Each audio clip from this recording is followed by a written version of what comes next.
Bien, buenas noches.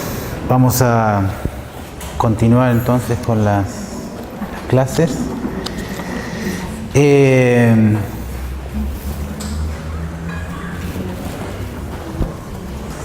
Retomando algunas cosas del caso de Elizabeth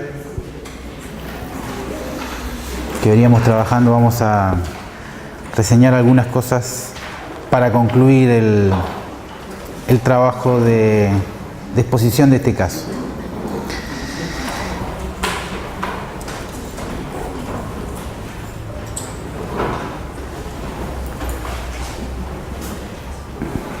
Decía cuando empezábamos estas clases la relación que hay entre el trabajo que empieza a desarrollar en este tiempo Freud, que aún no era psicoanalista, si se quiere, sino que estaba en un proceso de formación como psicoanalista, se encuentra con en el camino de ir abriéndose al diálogo con estas pacientes. Decíamos que va encontrando un nuevo método y también lo que va a constituirse en una nueva manera de abordar lo psíquico, que por supuesto esa nueva manera de abordar lo psíquico, llamado el psicoanálisis, se integró, fue parte de lo que es la comprensión psíquica del ser humano a partir del siglo XX. Y que en el actual siglo XXI mantiene su presencia, su vigencia y su expansión como no solamente una terapéutica específica, sino como una suerte de comprensión del conflicto psíquico que sobre todo se verifica en lo que son distintas expresiones culturales y sobre todo en relación a lo que tiene que ver con una aproximación más o menos intuitiva en este tiempo de lo que hace a lo inconsciente, como emergiendo en los lapsus, en los sueños, en los síntomas,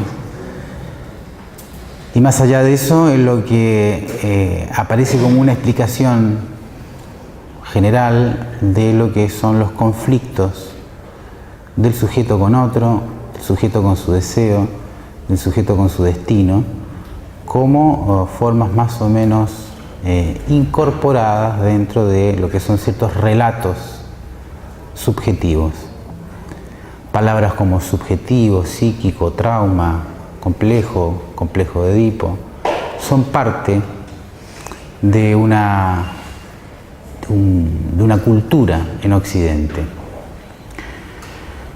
Lo cual no quiere decir que muchas de estas, si se quiere, transposiciones o inclusiones del psicoanálisis como un saber sean realmente lo que en el psicoanálisis los entendemos, pero algo de eso se transmite.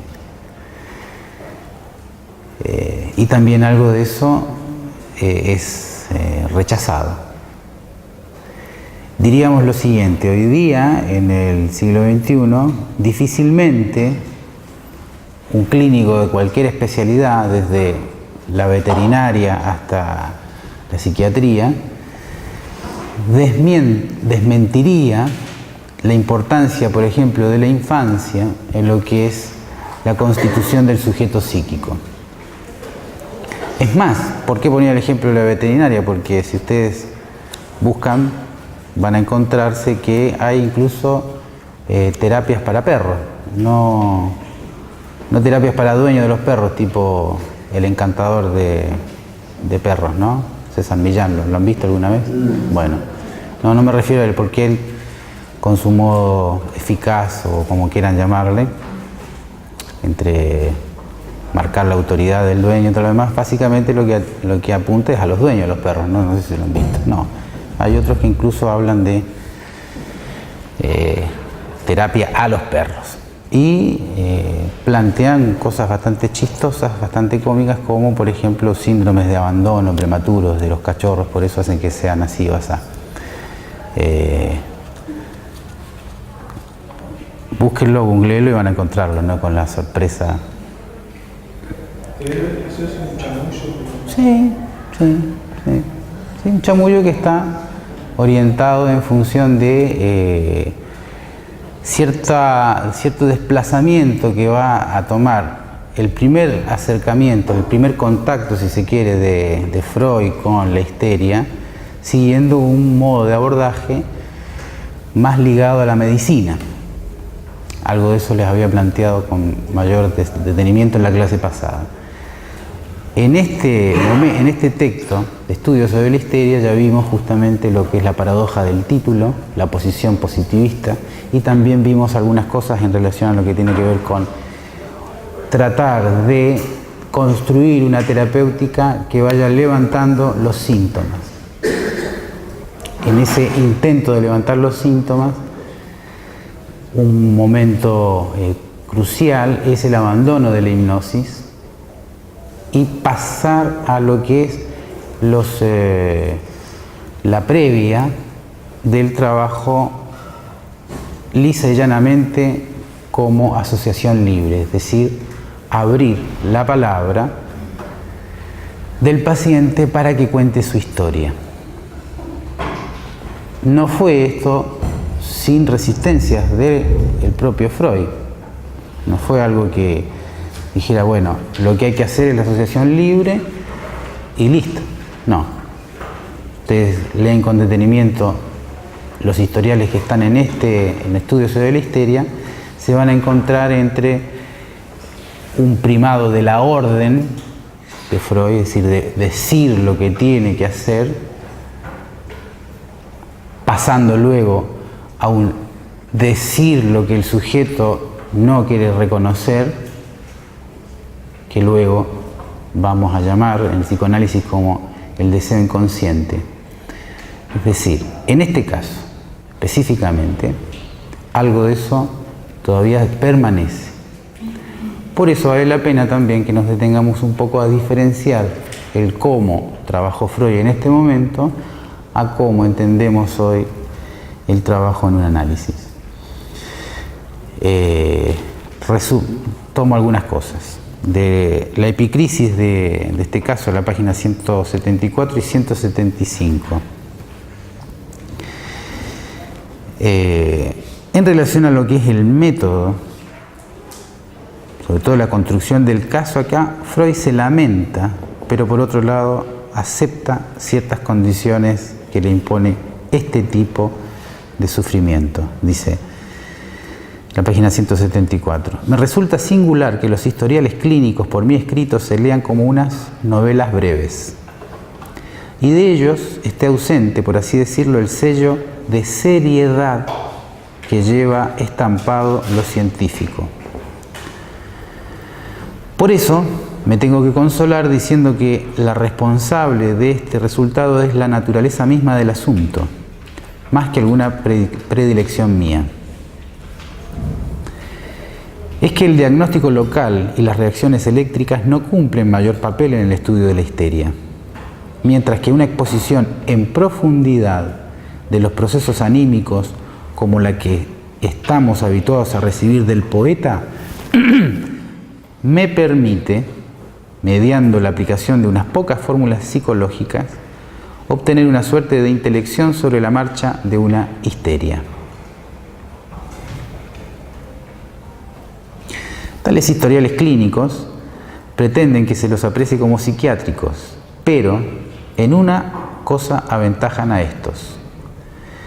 El íntimo vínculo entre historia de padecimiento y síntomas patológicos que en vano buscaríamos en las biografías de otras psicosis. Acá él llama psicosis en sentido general, incluyendo las neurosis.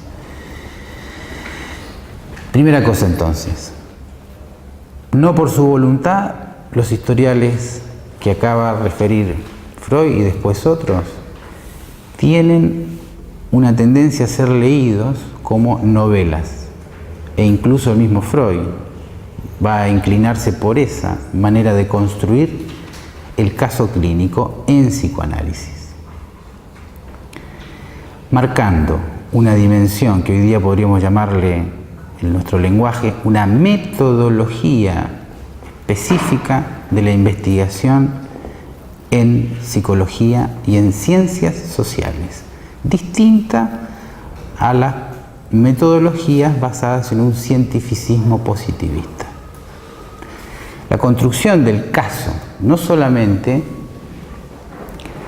es abordado en clínica psicoanalítica, sino, por ejemplo, lo que ustedes, si les interesa la investigación a nivel de posgrados y más allá, que estamos fomentándola bastante fuerte en la facultad, aparecen otras disciplinas como las historias de vida o como el caso único, paradigmático.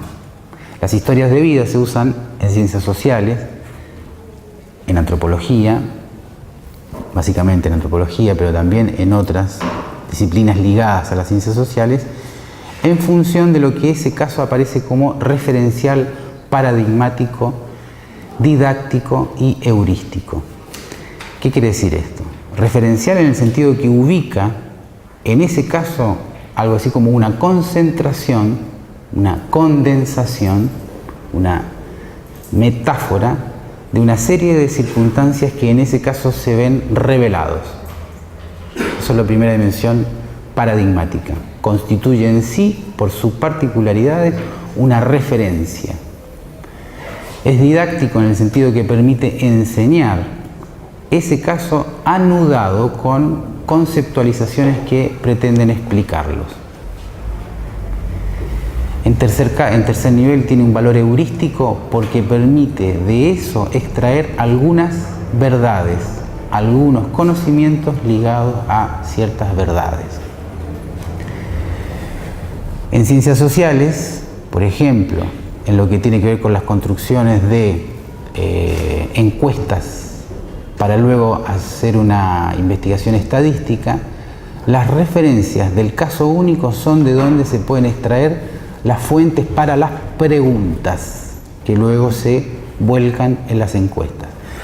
Yo no estoy diciendo que yo trabaje en eso ni nada por el estilo, ¿no? O sea, yo ya les dije, yo soy psicoanalista, no he trabajado ni pretendo hacerlo con equipos consultores y cosas así, pero conozco de sus formas por lo que es la comunicación de esos mismos profesionales. Es decir, se puede ocupar la dimensión del caso único o la historia de vida para la construcción de investigaciones cuantitativas, siendo esta dimensión específicamente lo que se llama como investigaciones cualitativas. El estudio del caso también se ocupa mucho en economía, cuando la economía es entendida como una ciencia social. Hay algunos economistas, ya no tanto, pero sobre todo en los años 80, con todo lo que era el ímpetu neoliberal, donde llegaron a plantear el exceso de que la economía era una ciencia exacta. Exactamente misteriosa, sobre todo cuando vienen las crisis, ¿no? Que ahí salen todos a explicarla, pero nadie a solucionarla. El caso único justamente hace la referencia de lo que aparece en un país como un acontecimiento de un suceso, sea en relación a una crisis como a su salida. Por ejemplo, hoy en economía se habla del caso único como el caso de la Argentina. Vecinos que no queremos mucho o que queremos demasiado, no tengo idea, pero en su doble sentido, en el sentido de cómo se hundió en el default y cómo salió rápidamente, marcando un nivel de autonomía a lo que es la dependencia con las políticas internacionales único. Aunque no nos guste, o sí nos guste como quieran, hay que reconocerles que son únicos, no por el Papa, ni por Messi, ni por eso, sino que la referencia, el caso único de salir de la crisis en la que estaban, la inventaron, ¿no? Es decir, ahí tenemos una dimensión de la novedad. ¿Inventaron la crisis? No, la crisis ya venía antes. La crisis la inventaron, la crisis no la inventaron. La salida es la diferente. La salida es la diferente. Tiene cosas del keynesismo, sí, pero es diferente. Pero igual, están tan cerca que siempre va a generar rechazo para nosotros. Pero bueno.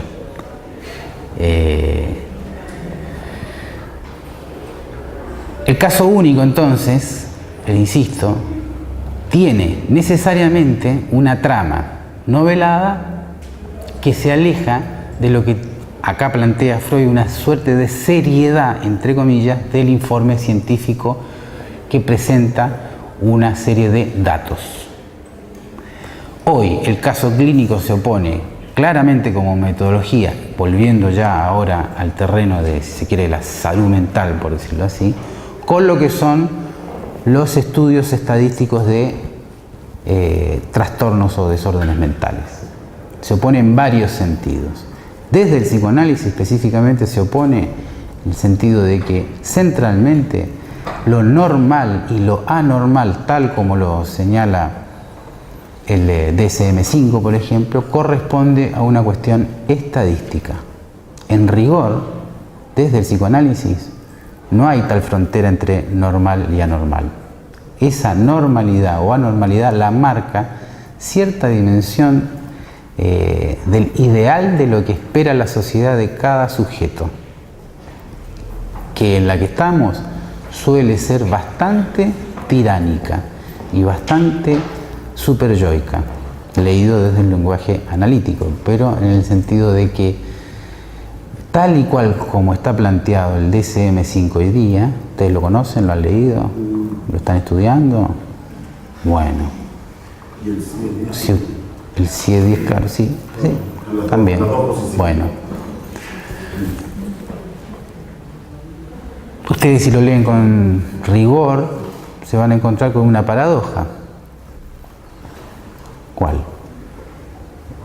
Todos padecemos trastornos. Todos. No hay ni uno que se salve. Con los DSM ocurre algo así como un cuento, una novela. Vuelvo a mi estilo, al estilo que es de Freud, que lo hago propio. La novela nos dice mucho más del conflicto y de lo que está pasando ahí. Se las digo brevemente. Hay una novela de un autor brasilero que se llama Machado de Assis, autor del siglo XIX, principios del XX, muy importante en Brasil, que tiene una novela breve que se llama El Alienista. Si la pueden encontrar por ahí, se van a divertir. El Alienista. Alienista. Alienista le decían a los psiquiatras en el siglo XIX. Bueno, también estaba en esa época. Bueno, el alienista llega a un pueblo de Brasil, por las descripciones, un pueblo tipo Macondo de los cuentos de García Márquez, que llega con todos sus estudios, sus prestigios de Europa, como el alienista de la ciudad, del pueblo. Entonces, por supuesto, el alienista solo no funciona, también tiene que tener su internado, su lugar donde poner a los alienados, si no, un alienista ambulante en ese tiempo no existe. Y empieza, luego de hacer su local, su, diríamos, hospital psiquiátrico, en ese tiempo no se llamaba así, manicomio, ¿no? Empieza por las clases populares a hacer sus entrevistas y empieza a diagnosticar y empieza a internar a gente, porque encuentra que están bastante mal de la cabeza. Sigue después por otros, sigue por los burgueses y también empieza a meterlos adentro. En un cuento bastante más divertido, como lo estoy diciendo, entra a meter en cana, y así sí, entra a internar, por último, al jefe de policía, habiendo antes metido toda la policía, al alcalde y él mismo, que se encierra adentro porque se reconoce que se contagió con tanta locura. Es decir, queda todo el pueblo, incluido él, internado. Bueno, ustedes leen, si leen con cierta atención y advertidos un poco por esta pregunta, bueno, ¿qué es lo anormal y lo anormal? Se van a encontrar con que en el DSM ocurre lo mismo. Y los propios autores del DSM están ahora arrepentidos de eso, están empezando a decir lo mismo. O sea, no queda nadie afuera. Pero La sutileza. Sí. ¿Paramos la música o no? Sí. esa necesidad de incluir a todos dentro de las enfermedades, intereses económicos. Hoy lo leemos así. Bien, hoy lo leemos así. Ahora, en lo que dice Machado de Assis hay algo más profundo aún. Lo que el alienista quería confirmar, demostrar y convertir en un poder político de eficacia era su saber. Lo que se impone allí es lo que Lacan denomina el discurso universitario. No digo que los que estén acá estemos todos padecidos por eso, en realidad la sociedad padece eso. Dicho de otra manera, es el discurso de la ciencia. Y el discurso universitario es fundamentalmente una dimensión de construir el todo saber. No es que el discurso de la ciencia o el discurso universitario diga que lo sabe todo. No. Todos los prestigios del conocimiento científico no se basan solamente en lo que descubre, sino que también reconoce lo que no sabe. Pero su poder de instrumentalización política contemporánea, sobre todo en lo que es la producción de objetos tecnológicos y sobre todo lo que es la clasificación biopolítica de los seres humanos con fines de la segregación o la superación racial, es así, es decir, estamos metidos algo así como en un cuarto Reich en ese sentido, aparece bajo esa forma donde en el cuento de Machado de Assis el alienista en lo que va es a detentar un poder a través de su conocimiento académico y universitario, que necesita justamente su aplicación y su instrumentalización, en ese caso muy específicamente biopolítica, en lo que es la clasificación y encarcelamiento de los cuerpos. En ese sentido, no se trata solamente de lo que para nosotros es claro, como una instrumentalización de la ciencia con el mercado por los beneficios económicos. Sí, yo no digo que eso no sea claro. Pero la base de eso es justamente este discurso de todo saber. Y ese discurso del todo saber tiene un ordenamiento que en nuestra civilización es bien precisa. ¿Cuál? La burocracia. La burocracia del todo saber, que se expresa tanto en la oficina pública como en lo que tiene que ver con la administración de los conocimientos, que apuntan en este terreno a la dimensión sobre todo de la clasificación del prójimo, al etiquetado del prójimo. Y en eso no es solamente un riesgo para los psiquiatras, también para los psicólogos, también para los médicos. Pero esto es algo que nos toca directamente. Y por eso enfatizo en este punto, porque es un punto de transmisibilidad o no ética, o no en el sentido de si lo toman o no lo toman. Donde el desliz más habitual, en tanto estamos en una civilización donde impera el discurso universitario o el discurso de la ciencia, no del científico, digo de la ciencia, digo del científico en ese sentido, donde todos somos ahí los sujetos de la ciencia, no del científico inventor, nosotros somos los objetos de esa ciencia. Fácilmente nos vamos a deslizar, se puede deslizar un sujeto a lo que aparece en este título que critiqué de estudios sobre la histeria, que es el objeto a curar, el objeto a observar, el objeto a investigar, es el otro. O sea, el neurótico, el psicótico, el perverso, el trastornado, el bipolar, el X. Ahí van a tener una prolija extensión de etiquetas. Ese es el enfermo, y el académico titulado de psicólogo, médico, psiquiatra, veterinario, lo que sea, es el que está más allá de eso. Es el que representa lo sano en tanto representa un conocimiento. Esa es el desliz, esa es la trampa o ese es el problema que se puede generar cuando uno ubica el saber como una cuestión estadística que se disfraza y que se presenta muchas veces como contemporáneamente la seriedad científica del número. En la otra vía, entonces, cuando entramos por la vía de la construcción de la novela, esa seriedad científica del número es cuestionada. También es cuestionado, en segundo lugar, como lo decíamos antes, el lugar. El lugar de que hay uno sano y uno enfermo. No, también está cuestionado eso. Pero el otro aspecto, tercer aspecto, es esto que dice acá, el íntimo vínculo entre historia de padecimiento y síntomas patológicos.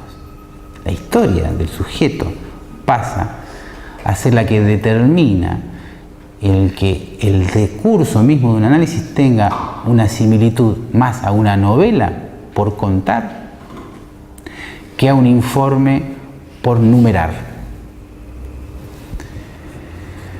Lo cual justamente no excluye de esa tarea de la propia novela al que está allí ocupando el lugar de analista. No excluye que él también es un sujeto dividido entre consciente e inconsciente. También es un sujeto del deseo. También tiene la experiencia de la angustia. También tiene una historia por contar. Y también eso se trasunta en su propia novela. ¿De qué se trata? Les recuerdo, de la novela de Elizabeth, lo reseña rápidamente. Elizabeth, dice Freud, hemos visto que en la exposición de su historial de curación, ¿acaso no sea superfluo repetir aquí lo esencial en su trabazón? ¿Cuál era eso? He descrito el carácter de la enferma, ¿se acuerdan el carácter? ¿No?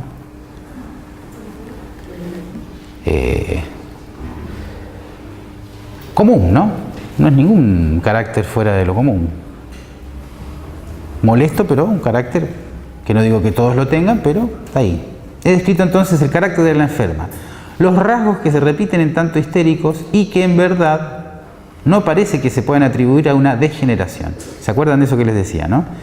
La teoría que Freud empieza a agujerear, a dejar caer, es que en definitiva los histéricos correspondían a una degeneración, en una suerte de herencia en el carácter de las enfermedades sexuales, de los padres, de los abuelos. ¿Está?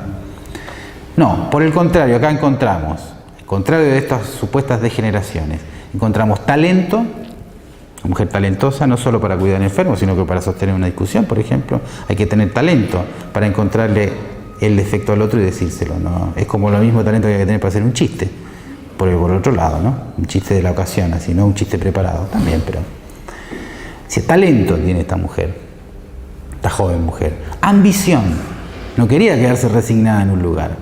Ambición, fineza moral. Acuérdense todas las preocupaciones morales que tienen relación a sí, por haber salido con el amigo se enfermó el padre. Sí, me gusta a mi cuñado, pero no puedo. Esa talla moral. Y fíjense en esto que pone Freud. Necesidad hipertrófica de amor. Hipertrofia es lo contrario de atrofia, ¿no? Un superdesarrollo de esa necesidad, esa demanda de amor, que al comienzo haya su satisfacción dentro de la familia. Después, ya saben lo que le pasa a la familia, ¿se acuerdan? Se descascara, se desmiembra, se fragmenta. Otros rasgos. La independencia de su naturaleza, que rebasaba en mucho el ideal femenino y que se exteriorizaba en una buena porción de terquedad, espíritu combativo y reserva.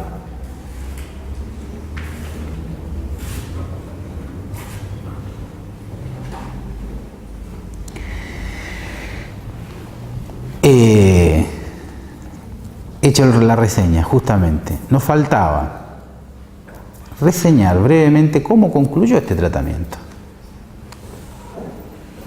Vamos a señalar, dentro de lo que habíamos reseñado en la clase anterior, ¿se acuerdan que se va produciendo una cura tras el reconocer ese amor inconsciente por el cuñado? Freud ahí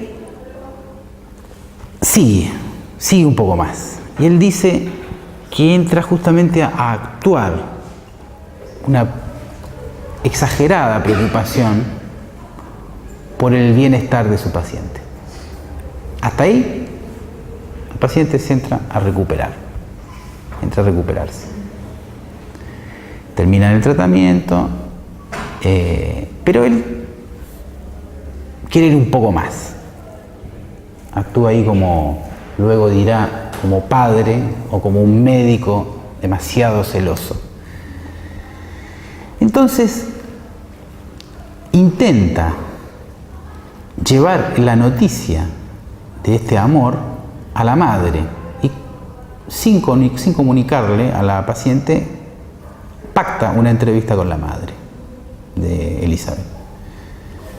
Y le dice que Elizabeth en realidad está enamorada del cuñado y por qué no podrían facilitar las cosas para que se casaran. Porque no ese es el deseo que él descubrió, y al descubrir ese deseo inconsciente o enmascarado, como sospechaba al principio,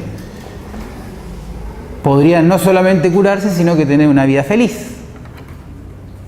¿Con qué sorpresa se encuentra? Con que la madre le dice: no, doctor, joven doctor, acuérdense que era un pibe, ¿no? Era un muchachito. 30 años tenía. No, doctor, si acá todos nos dimos cuenta que ella está remuerta con el cuñado. ¿Cómo? Dice, el último se había enterado de él, era él después de ella. Porque no es que ella estuviera consciente y lo manifestara, pero era tan evidente para los otros, ella estaba en tal conflicto entre su sexualidad, su deseo y la moral, que ella era la representante, que no es que ella se estuviese mintiendo ex profeso, premeditadamente, sino que lo tenía verdaderamente disociado.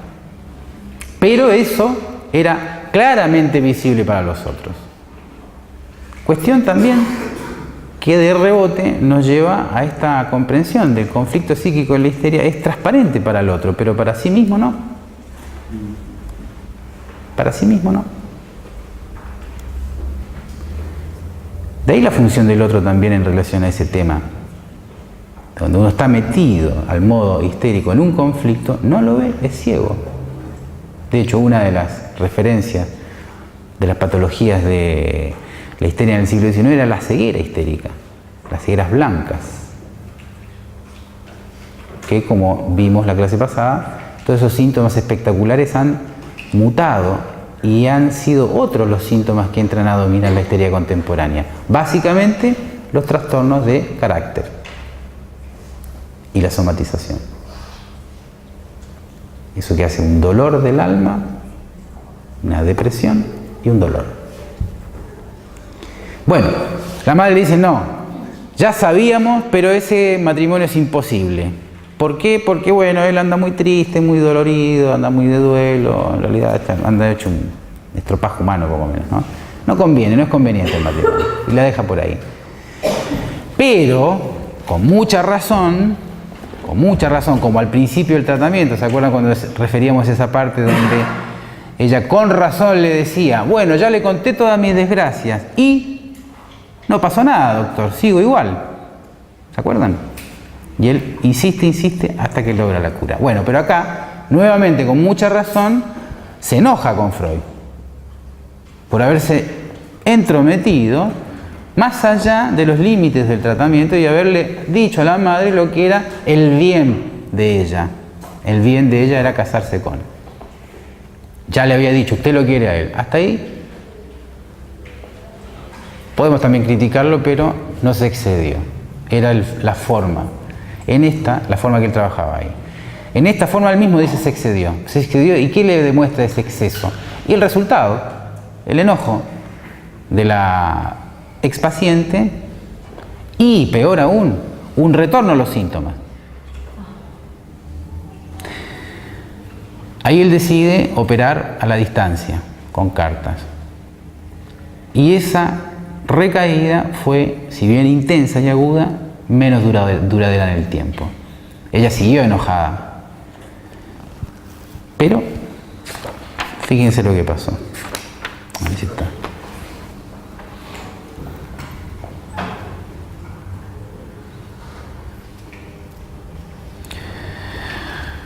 Les leo una parte así parece. Ella, ¿qué hacer ahora? ¿No? Estaba arruinado el tratamiento de manera total. Ella no quería saber nada conmigo.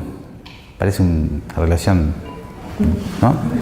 Yo no di ninguna respuesta. Era de esperar que hiciera todavía el intento de rechazar la intromisión de la madre y recogerse en su reserva después que se había soltado de mi yugo. La intromisión de la madre y la de él. Sí. Pero yo tenía algo así como la certeza de que todo se arreglaría, de que mi empeño no había sido en vano. Insistió, dijo, bueno, mandó una carta, se calmó, dijo, bueno, 2 meses, porque la madre le pedía, bueno, venga, por favor. Decía, no. Después de la que se había mandado, no. 2 meses después estaba de regreso en Viena, ella se había ido, volvió, y el colega, a quien debía mi presentación ante la enferma, ¿se acuerdan que un colega le había derivado? Y el colega, 2 meses después, y el colega, a quien debía mi presentación ante la enferma, me trajo la noticia de que Elizabeth se encontraba completamente bien. Se comportaba como sana, aunque cierto es, de vez en cuando aún tenía dolores. Desde entonces, ella me había enviado repetidas veces parecidos recados, diciendo que estaba bien, y siempre me prometía visitarme. Pero es característico de la relación personal que se plasma en tales tratamientos que nunca lo haya hecho. Le decía, te voy a ir a ver para que veas qué bien que estoy, pero no iba. Según me asegura mi colega, se la debe considerar curada. La relación del cuñado con la familia no ha variado, es decir, quedó ahí. En la primavera de 1894, es decir, 1 año y medio después de iniciar el tratamiento, me enteré de que concurría a un baile. Acuérdense cómo... para el cual pude procurarme acceso. Se hizo invitar el hombre. Y no dejé escapar la oportunidad de ver a mi antigua enferma en el alígero vuelo de una rápida danza. ¿Qué tal? La palabra es alígero vuelo, ¿no? Alígero es ligeros, así volando, andaba volando. Más tarde, por su libre inclinación, se casó con un extraño. Bueno, la chica contra el matrimonio. Es decir, ¿qué nos enseña todo esto? Más allá de este happy end que es medio como lindo, como una película, ¿no? Bueno, a veces ocurren esas cosas. Claro, uno puede decir con justa razón, y habrá quedado muy cuerda con esto de casarse, ¿no? Porque podríamos estar muy simpatizantes con la idea que tenía ella al principio de no al matrimonio. Y pues claro, bueno, cada uno tiene su locura. Es como el tema la anécdota que le pasa a Sócrates. Sócrates sabe, ¿no? Bueno, Sócrates ya era Sócrates, ya era viejo, sabio, filósofo, pesado, en fin. Los atenienses le tomate el veneno y tomate el asque, ¿no? Está. Bueno, ya cuando estaba ahí, un discípulo se le acerca, maestro, mañana me caso, pero no estoy seguro. ¿Qué hago, maestro? Aconséjeme, usted que es el sabio más grande de Grecia. ¿Me caso o no me caso? Bueno, muchacho, hagas lo que hagas, igual te vas a arrepentir. Bueno, entonces, en este punto no sabemos si se curó o se enfermó, depende de la posición de cada uno, pero no está en el patrimonio, o en el dominio, o en el yugo del médico, acá mutando en analista, el decidir cuál es el bien del otro. Ese es el punto. Y esa es la diferencia fundamental de cómo trabaja hoy un analista, si se aprecia como analista, de este inicio de la prehistoria del psicoanálisis. No le podemos, como analista, decir, ese es tu bien. A lo sumo podemos decirle, si seguís por ahí te vas a reventar. Nada más. Pero lo que es su bien no es un atributo del analista. ¿Cuál es la función? ¿Cuál es el deseo del analista entonces? Si se trata de una cura tan rara, donde no se trata de decirle cuál es su bien. Digo, todas las otras terapéuticas funcionan en el sentido de estuvo bien. Y está bien que lo sea. Un médico, uno va al médico no a que lo envenene, aunque a veces sí envenena, a que lo cure, ¿no? Bueno, ¿qué estoy diciendo entonces? ¿Que la cura de análisis es enfermate, sufrí? No, tampoco. Tampoco. La enfermedad y el sufrimiento vienen solos, no son inventos de psicoanálisis. Están ahí. Están en la constitución del sujeto dividido por el lenguaje. En tanto somos sujetos hablantes, somos sujetos que padecemos la palabra. Podríamos usar ese doble sentido de la siguiente frase: la palabra lo cura. El psicoanálisis se mete justamente en ese punto. La palabra como cura, y la palabra es lo que hace a la locura. La palabra nos constituye como sujeto y nos mete en el brete del conflicto entre la existencia y el deseo. El saber científico positivista no desconoce eso, pero la respuesta que tiene es de desmentida. ¿Bajo qué? Fundamentalmente bajo la forma del fármaco y otras formas. La propuesta del análisis es invertida en el sentido de que justamente esa palabra que enloquece es la que puede desarmar esa locura, para que el sujeto pueda reubicar su deseo dentro de lo que es sus posibilidades y un poco más allá también. Pero quien indica lo que es su bien o su contrario es la historia y el relato y el discurso del propio paciente. En este tiempo, Freud, y va a quedar eso como una marca muchas veces notoria en otros tratamientos, va a actuar tomado por el mandato médico, tomado por su historia de padre que incluso supera con mucha facilidad a su propio padre, es decir, algo así como un gran padre, padre de sus hermanas, por supuesto padre de sus hijos, un gran patriarca bajo el modelo judío, si se quiere, ¿no? Como el Moisés. Va a actuar ese fantasma, ese modo de ser. Y va a decirle al otro lo que es su bien. Pero él mismo nos va a decir, ahí estuvo el error. No estuvo el error en relacionar historia del sujeto con sus padecimientos y en ese conflicto hacer una lectura de lo que entendemos como el inconsciente propiamente tal, con su eficacia. No, eso es lo que marca justamente el origen de una disciplina y de una terapéutica que sigue presente. Pero en este punto, justamente, lo que aparece como un diferencial importante es lo que luego en el psicoanálisis vamos a llamar como el manejo de la transferencia. Acá, en esta situación, Freud parece no estar, de hecho él lo señala, no estar advertido de eso que luego llamamos como la transferencia. Y actúa la transferencia del padre que ella había perdido. Un padre que para ella era muy significativo. Y como buen padre, ¿qué quiere hacer? Mejor que el que tenía ella en ese sentido. Buscarle un novio, ¿no? Ya está, si está a la mano. Cartón completo. Y no. Ahí está el error.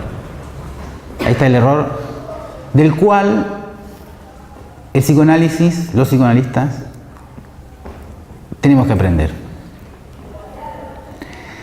Pero la invitación justamente es a que todo clínico, no solo porque Freud era medio nabo, no es eso, no. Todo clínico está tentado justamente en ese punto, y sobre todo en esta clínica. ¿Por qué? Porque en esta clínica el deslizamiento a creer que porque uno puede visualizar el conflicto, puede llegar a creer cuál es la solución para el otro. De hecho, esa fantasía está en todos los que se meten a esta facultad. La conozcan o no la conozcan. Y más si quieren dedicarse a la clínica. ¿Por qué se quieren dedicar a la clínica? Y se van a encontrar con eso. Antes o después. Mientras antes se den cuenta, más alguna chance tienen de no hacer eso. Si no se dan cuenta, lo van a hacer. Si no se dan cuenta, les va a pasar el cuento de Machado de Asís. Y el otro va a pasar a ser un enfermo al cual hay que curar. y no un sujeto que sufre, llámenle enfermo o no, que tiene la posibilidad, bajo esta manera de trabajar en relación a algunos tipos de sufrimiento, la posibilidad de releer su historia, construir su historia y ubicar su deseo en relación a lo más importante, un vínculo deseante con otros. Pero la tarea, que es de los dos, analista y analizante, paciente y analista, exime necesariamente y debe eximir al que se ofrece allí como terapeuta de creer que es él el que le da el bien al otro. ¿Está? Eso está bien para la medicina.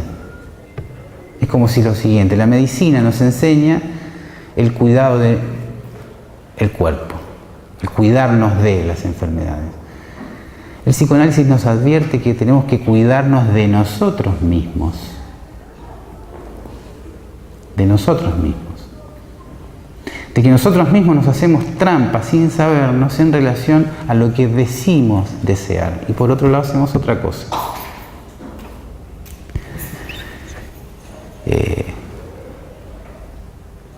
Este caso en ese sentido es paradigmático cuando justamente ella reconoce que todo el discurso que había tenido antes de ser mujer que prescinde del matrimonio empieza a caérsele y empieza a aparecer otra cosa, que es, pucha, qué lindo sería tener un amor como el que tiene mi hermana. No sería tan malo entonces, parece que estaba equivocada. Bueno, equivocado, también tenía su posición viril bastante fuerte ella, ¿no? Parece que estaba equivocada. Se empieza a derrumbar eso, que, bueno, si nos remitimos a esta prueba y tenemos otras, del testimonio de ella ya mayor, donde, sí, efectivamente, se casó, tuvo unos cuantos hijos, 2 o 3 hijos. Entonces, es el bien que consiguió ella, para otros será otro. ¿No? Pese a los esfuerzos paternales, pese a los esfuerzos médicos de Freud, algo fermental de un análisis ahí aconteció. Y que le permitió no solo levantar esos síntomas, sino poder ver más allá de lo que la tenía embargada. Acuérdense que la tenía embargada, sumergida. El cuidar a la madre y cuidar su enfermedad. Su enfermedad pasaba a sustituir una relación con otros. Esa es la dimensión radical donde Freud marca que justamente el síntoma en las neurosis es el erotismo del neurótico, es la relación sexual del neurótico. No solo porque sin duda refleja allí una suerte de repetición onanista, una suerte de repetición masturbatoria, sino que el otro está presente en el sufrimiento, en el dolor y en la enfermedad de un modo sádico y hacia sí masoquista. Sádico con el otro, reflejado en un dominio imaginario, y masoquista por el sufrimiento que se autoinflige. Esta mujer, esta joven mujer, tenía una especial predilección por cuidar enfermos. Acuérdense que lo que les decía, una de las razones, que no está en el texto pero se desprende, es que en el segundo momento de la enfermedad, el momento más grave de la enfermedad, también influye el que no tuviese ningún enfermo ya más que cuidar.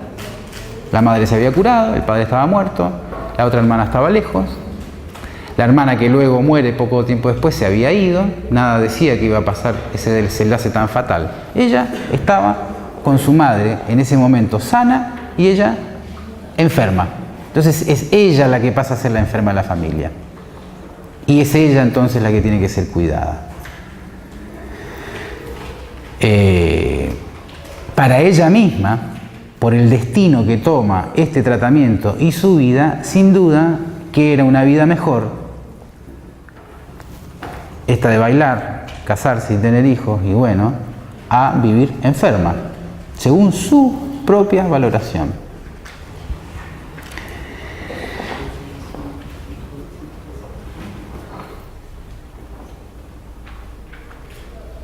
Pero otra particularidad tiene el trabajo con el inconsciente.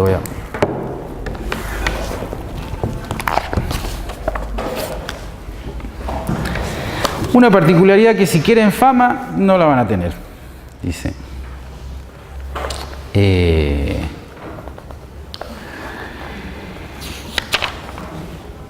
Elizabeth, su verdadero nombre se llama Ilona Weiss. En este libro que se llama Las mujeres de Freud, que es una investigación que hacen los autores que se llaman Lisa Apignanesi y John Forrester, son ingleses que han historiado el psicoanálisis con bastante prolijidad, con detalle, nos plantea una reseña de este caso, pero también nos agrega un elemento más. La hija de Ilona, ya esto serían los años, no me acuerdo, pero los años 70 por ahí, se entera, a partir de cuentos que le hace la madre, de que ella es Elizabeth Ponerre. O sea, no es Freud el que levanta el anonimato necesario para lo que es la transcripción de un caso clínico, sino que es la hija. Y la hija entrevista a la madre, le dice, a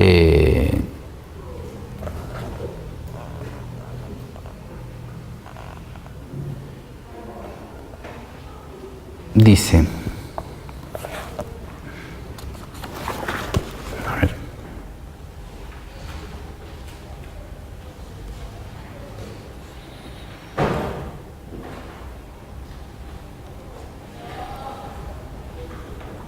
bueno, entonces leo acá a ver si me encuentro, porque no la marqué. A ver.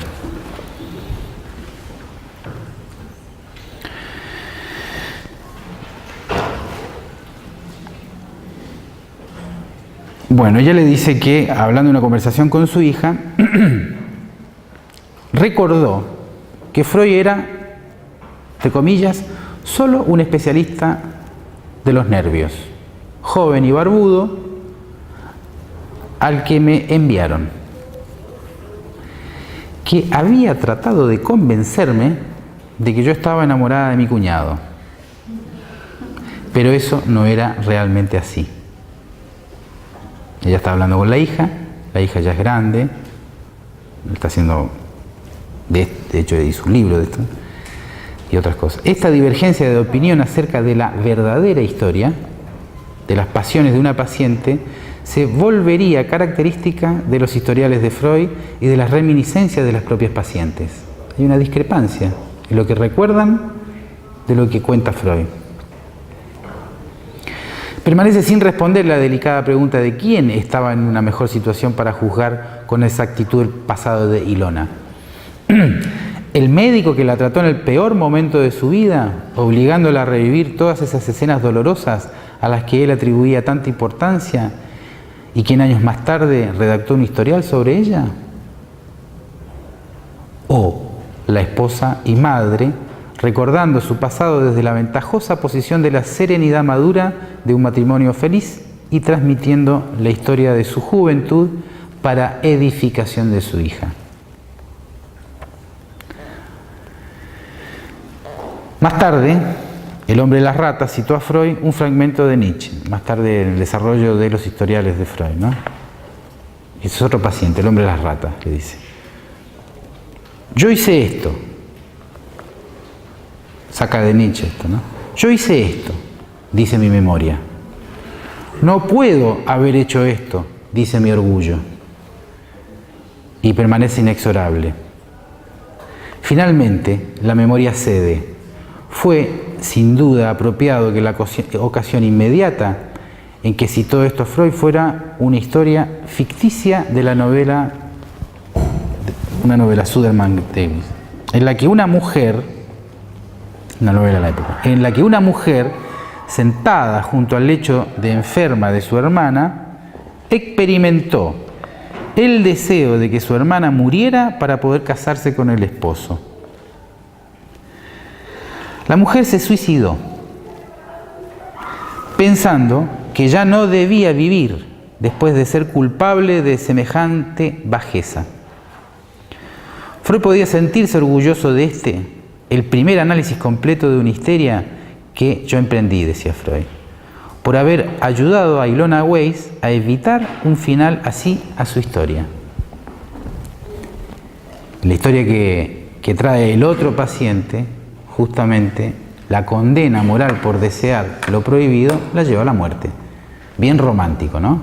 Bueno, hoy sin tanto romanticismo, sabemos, ¿no? Los que han sido alumnos míos, lo digo así, para darle un poquito de picante a la cosa. El dramático deporte nacional después del fútbol es la violencia doméstica. Y tiene la misma carga romántica. La misma. Cuando uno escucha a los protagonistas, tiene una carga romántica del romanticismo alemán, es decir, debo morir por un amor o hacerme matar por él.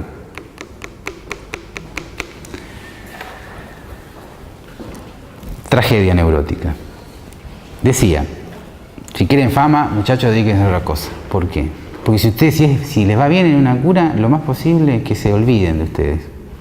Y es así como debe ser.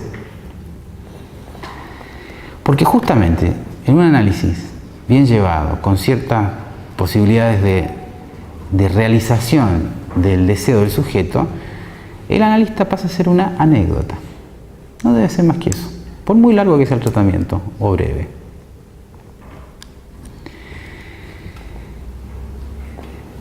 Otras clínicas tienen otro glamour, ¿no? Por supuesto. Los cirujanos, ¿no? Eso tienen otro glamour. Hoy siempre van a estar agradecidos porque, en fin. Pero en esta no. Salvo algunos, otros, pero no se confíen ni creen que es esa la cosa. Si quieren glamour, tienen que ser otra cosa. Sinceramente. Uno puede decir, bueno, Freud entonces inventó esta historia. Cada uno juzgará. Como cada uno juzga cuando lee una novela, no solo si es buena o mala, sino qué le dijo a uno. Porque uno puede decir, esta novela realmente es malísima, y resulta que después no la puede olvidar. O una película. ¿No? Uno ve una película, pero esta película, qué cosa aburrida, el cine europeo. Está una imagen ahí congelada, 5 minutos, y no me dice nada, qué aburrido. A mí me gustan los tiros de los tal, me gustan las cosas con más acción, todo lo demás. Y resulta que después esa película europea no se la saca de la cabeza, 5 días anda dando vuelta, o más todavía. ¿Qué fue lo que tocó? Por eso, en relación a una novela, una película, una vivencia, una experiencia, no hay que apresurarse tanto en relación al juicio de decir, esto me gustó o no me gustó, si bien estamos siempre obligados a eso. Sino, ¿qué efecto tiene eso? ¿Cómo empieza a trabajar en uno? Es válida la pregunta, claro. Una mujer que ya está aleccionando a su hija de su juventud, es muy difícil que le vaya a decir, sí, en realidad yo en un tiempo estaba muerta por mi cuñado, y más encima, más remuerta estaba cuando el tipo estaba viudo, presentable. Sobre todo impresentable a la luz de cómo es la constitución moral de esta persona. No va a transmitir eso. Porque de esa dimensión moral ella ni buscó, ni Freud intentó tampoco curarla, porque eso no tiene cura, a no ser que se lo plantee el sujeto.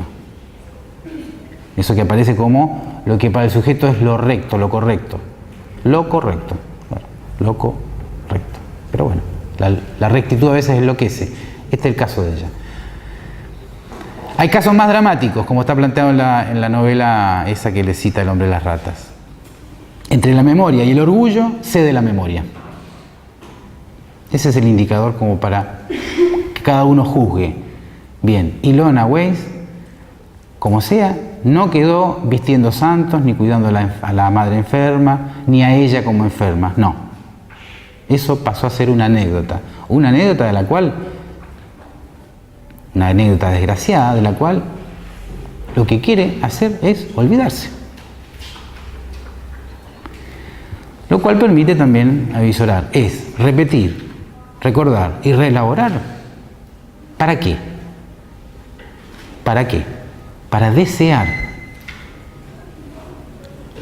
Para desear no el pasado, sino lo que está allí, presente, por advenir. Y desear incluye también poder olvidar y reordenar aquello que fue causa de sufrimiento. ¿Qué nos lleva entonces a la pregunta inicial? Si no tiene que ser el que le dice el bien, si no tiene que ser el que le dice lo que tiene que hacer, con quién se tiene que casar o no, o separar, o todo lo demás, ¿cuál es la función del analista entonces? Está clara la función del médico, está clara la función del veterinario, del dentista, hasta del abogado podríamos decir que está clara, ahí ya más o menos. Pero bueno, ¿cuál? El deseo del analista es que el sujeto desee saber de su deseo. Parece un trabalengua, pero no. El deseo del analista es que el sujeto se interrogue sobre su problema, sobre su historia.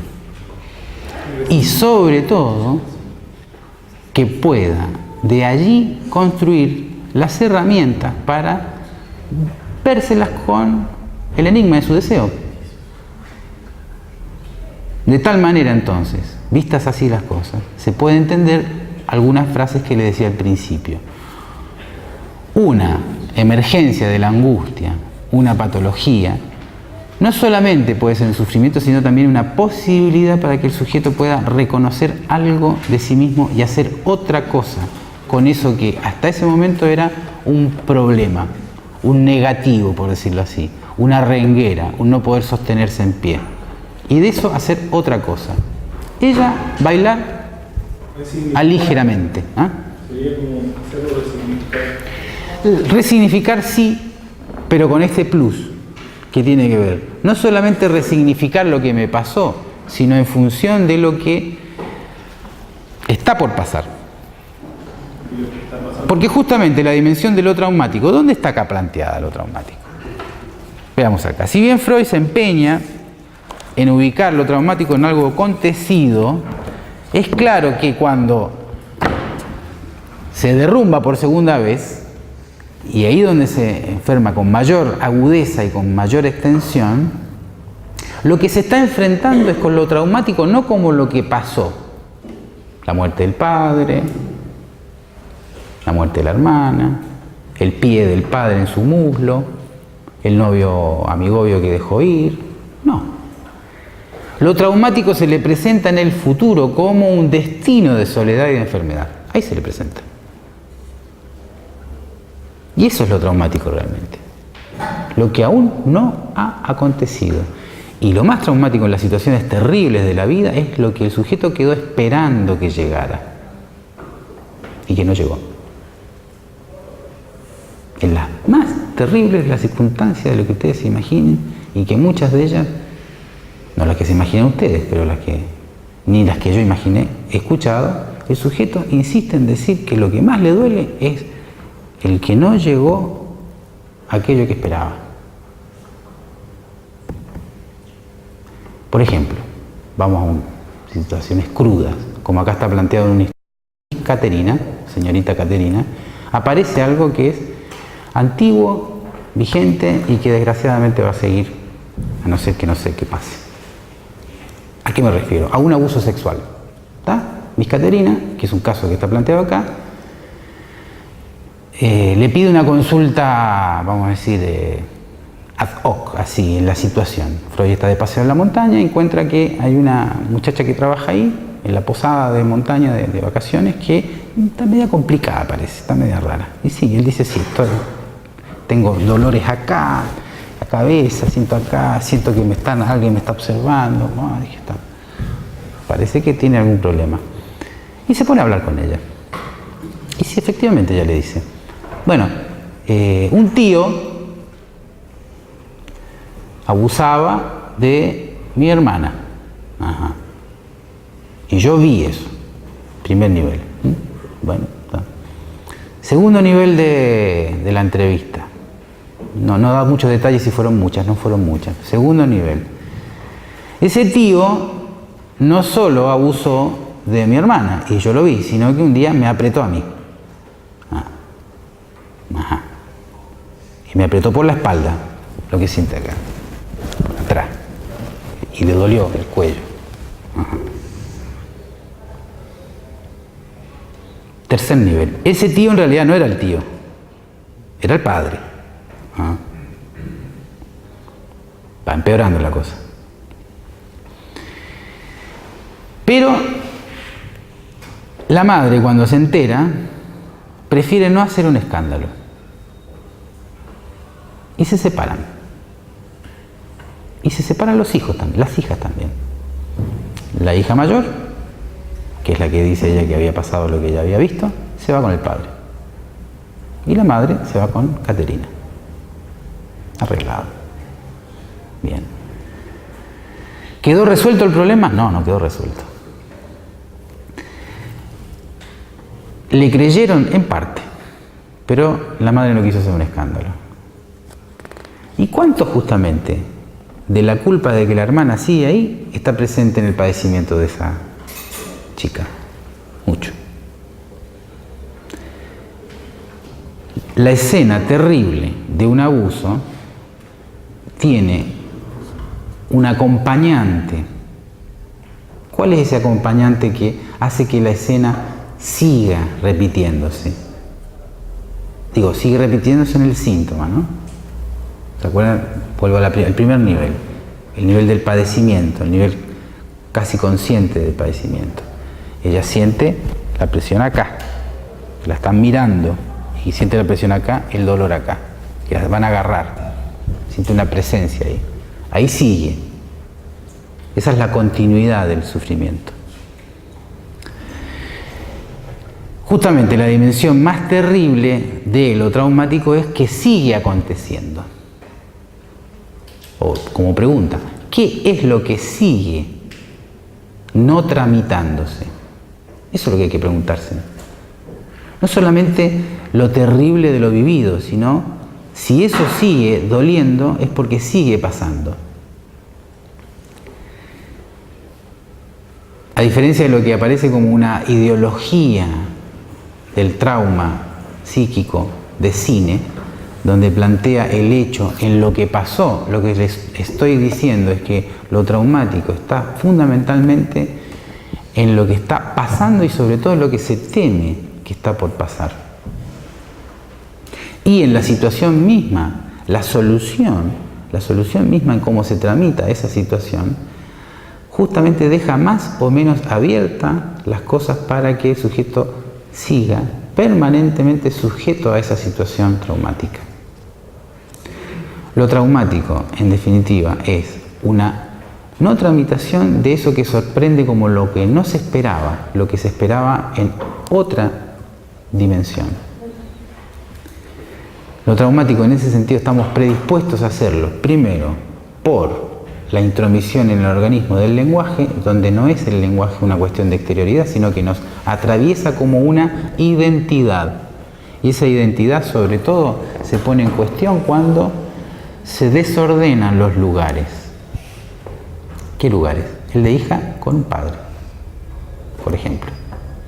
El de una madre que entrega a la hija, por ejemplo. De la madre que prefiere una u otra. A una la salva, a la otra la condena. ¿La que se queda con la madre se salva? No. Se lleva el sufrimiento como culpa.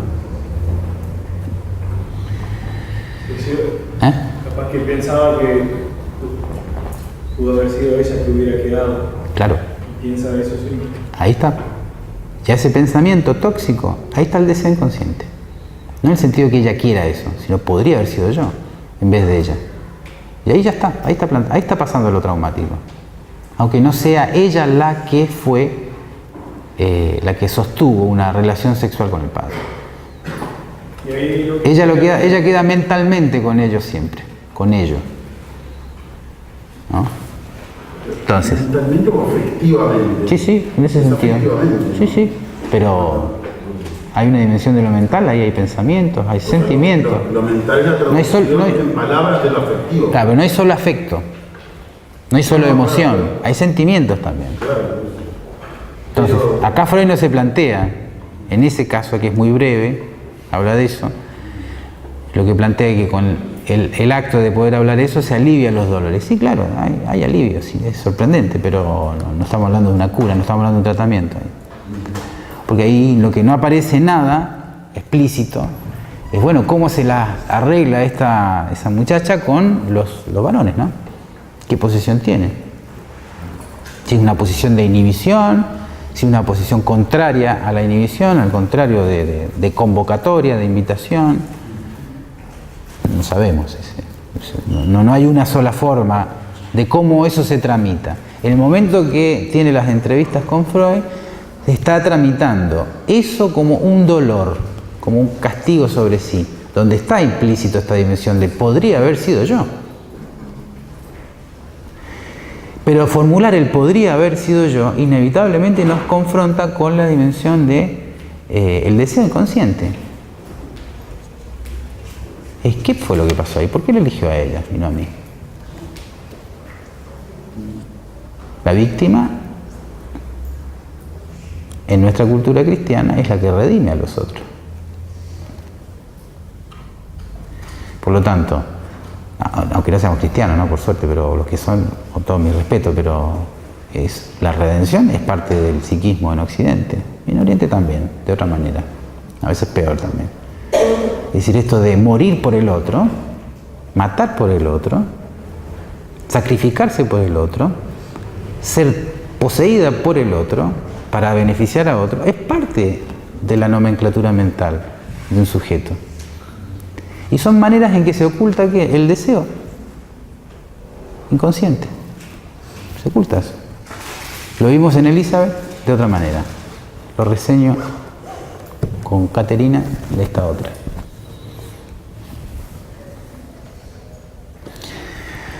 Bueno, otra forma en la cual podemos acceder a lo inconsciente, más allá del síntoma, es, como habíamos dicho, los sueños. ¿Tá? Los sueños va a ser un trabajo que va a hacer Freud pocos años después, la interpretación de los sueños me refiero, pocos años después de los estudios sobre la histeria. Y lo va a hacer motivado por algunas razones que emanan de la clínica con otros y de la clínica consigo mismo, que él en ese momento la definía como un autoanálisis, que en realidad era un diálogo con un otro, que era Fliess, otro médico lejano, amigo de él, pero que vivía en Berlín. Se carteaban. Básicamente era un autoanálisis, no hablándose, caminando por los parques, sino escribiendo y mandándoselo al otro. Entonces, en esa acumulación casuística, novelada, de relatos oníricos de paciente y relatos oníricos de él, es que tiene el material para el armado, para la escritura de esa tremenda novela de ficción que es la interpretación de los sueños. Cuando digo ficción, lo digo justamente en el mismo sentido de la ficción literaria. Pero detengámonos un poco ahí, a propósito de esta dimensión de la novela y la ficción. En la novela buenas, malas, la que nos gusta, sabemos que estamos ante una situación que es de mentira, por decirlo así, que no necesariamente ocurrió. Intencionalmente el autor nos propone que eso no es un hecho, no es un informe con pretensiones periodísticas. Se realiza un pacto entre el lector y el autor.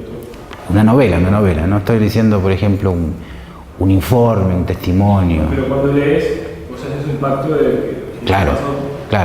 Por el lado del novelista no te dice, mire, esta novela, que es de seres fantásticos, es la realidad de lo que a mí me pasó. Alguno lo puede decir, pero eso ya es del orden del testimonio. ¿Vos lo creerás o no lo creerás? ¿Tá? Un estilo de los testimonios son lo que se llaman las crónicas. ¿Tá? Las más famosas crónicas que hay es las crónicas del descubrimiento de América, donde las cosas que contaban eran fantásticas, terribles, ¿no? O sea, hoy es increíble, como que habían amazonas, como que habían monstruos marinos, como que habían gigantes. Claro, pero bueno, Marco Polo, por ejemplo, o Américo Vespucio. Américo Vespucio nunca salió de Italia y es el que supuestamente hizo no sé cuántos viajes. Crónicas que eran ficciones que se proponían como auténticas verdades. Bueno, ahí son auténticas mentiras. Pero más allá de eso, en la novela, con estructura de ficción, que se plantea como ficción, en ese pacto que bien decís vos entre el escritor y el lector, lo que se va constituyendo es algo del orden que toca una verdad del sujeto. Paradójicamente, entonces, en el artificio literario nos encontramos que a partir, llamémosle así crudamente, mentiras, por decirlo así, ficciones, hechos no reales, mentiras, dicho en términos positivistas, se construye una verdad. Sí. Dostoyevski decía que por el camino de la mentira se llega a la verdad. Ese es el camino, no. Bueno, cada uno puede interpretar como quiera, ¿no? Yo no lo interpreto en ese sentido, ¿no? Por lo menos en Dostoyevski. Sí puede también alguien interpretarlo así. De hecho, la función que toman estas cosas en política es la que dice el compañero, ¿no? La que hizo famoso Goebbels en la Alemania nazi. Repetir una mentira muchas veces se transforma en una verdad. También funciona por ahí. Y ese es el anclaje del sujeto al lenguaje también, lo cual no quiere decir que sean solo mentiras. Digo que tiene una estructura de ficción, lo que es el relato de que lo que el sujeto es para sí mismo y para los otros. Si en la novela entonces se trata de una ficción que a través de esa ficción revela cierta verdad, en lo opuesto que hablábamos del discurso político, por ejemplo, de Goebbels, se trata de mentiras para ocultar una verdad, ¿no? Por ejemplo, que no había campo de concentraciones, por ejemplo, de que estaba en el mejor país del planeta, por ejemplo, que ellos eran el pueblo elegido, por ejemplo. Todo eso se transforma entonces en una acción política. Pero ahí se trata de ocultar la verdad, es el movimiento inverso. En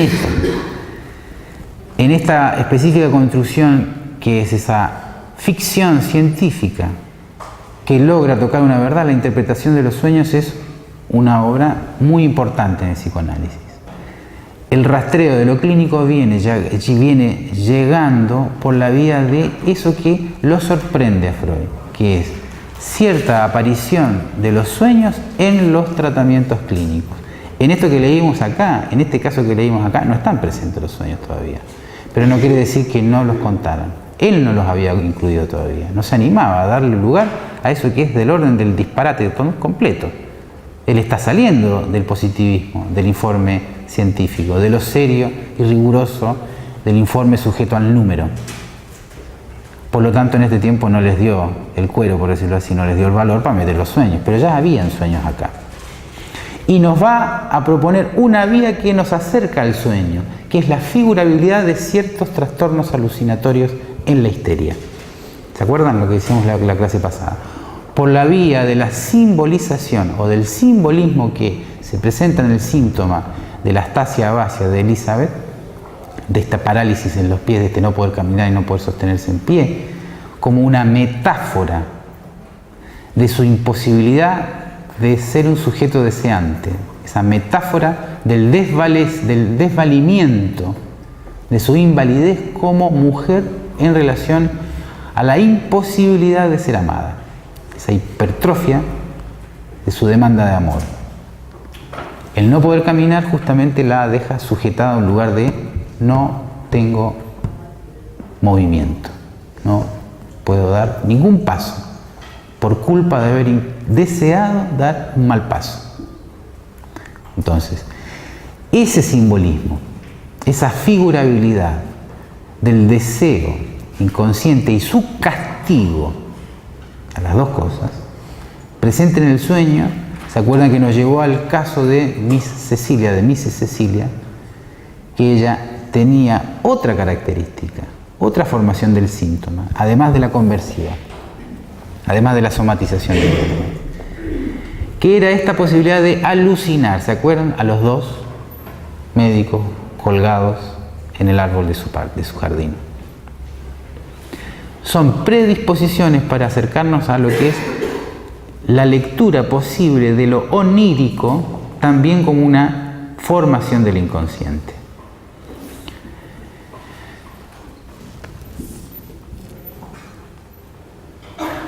¿Alguna pregunta?